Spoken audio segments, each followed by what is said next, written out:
Hello and welcome to Ballistic Advantage. My name is Clint and today we're going to talk about torque and barrel nuts. We're not just going to cover a delta ring assembly like we've done before. We're going to do that as well, but we're also going to do a free float, how to properly use your torque wrench when you're torquing on a barrel nut for said free float. So let's go.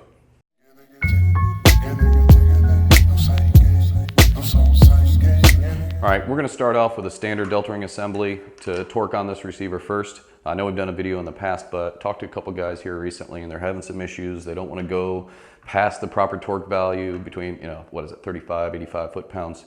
The world's an imperfect place. It's not that easy all the time. Sometimes you have a receiver at one side of the spectrum and a barrel nut at the opposite. So it can get hard, even though you have all these options here, it can still be hard. So what I want to do is show you how to get to that next slot. This one's, I've pre-selected this one because it's going to be a little tough to get there. I want to show you guys how. So first thing, if you've got a heavy oil, some breakthrough oil or a grease will do. Just apply that on there and thread it on. Again, I'm not against torque values. That keeps you from breaking things and doing things properly, but when you're building, I think feel is very important. So I'm going to start off with the 3 sides just to see where I'm at with these 3 pins.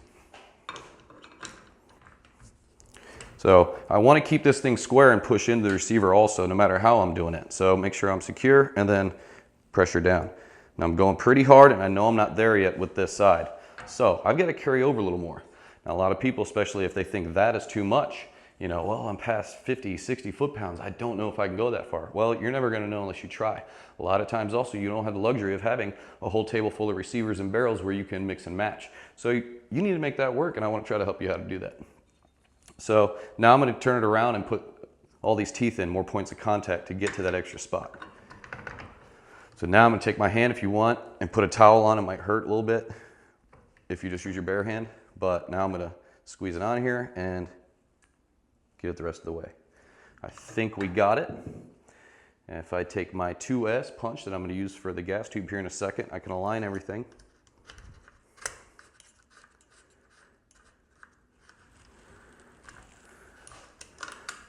That in there.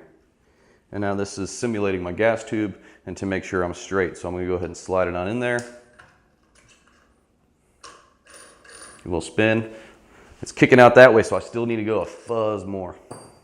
So we're going to go a fuzz more. It's already torqued pretty good. A lot of give happened, but I think I can go more.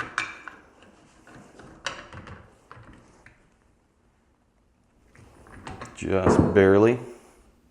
Got a little movement. And now we're good to go. So I know it didn't seem like we can get to the next one, but also that wasn't the toughest situation I've ever encountered. Sometimes you've got to back it out. You want to spread those threads. You might do that 3 or 4 times. But either way, there is a chance to get it there. And if it's that hard to get it there, chances are the previous notch was good enough, okay? All right, so now we're going to go over to a free float, our BA rail, which is, which takes a standard torque wrench. So we're going to show you guys how to properly do that next. All right. All right, now we got a free float barrel nut here that we're going to do. And the reason I want to touch on this is proper use of your torque wrench. Now, the first thing a lot of people want to do is they'll put their wrench on for whatever they have to do. Sorry for the noise.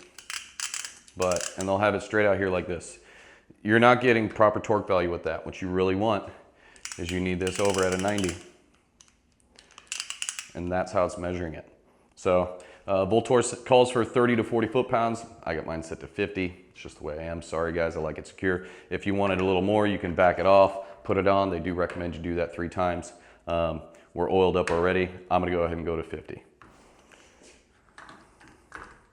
So I got my right angle. And that's it, man.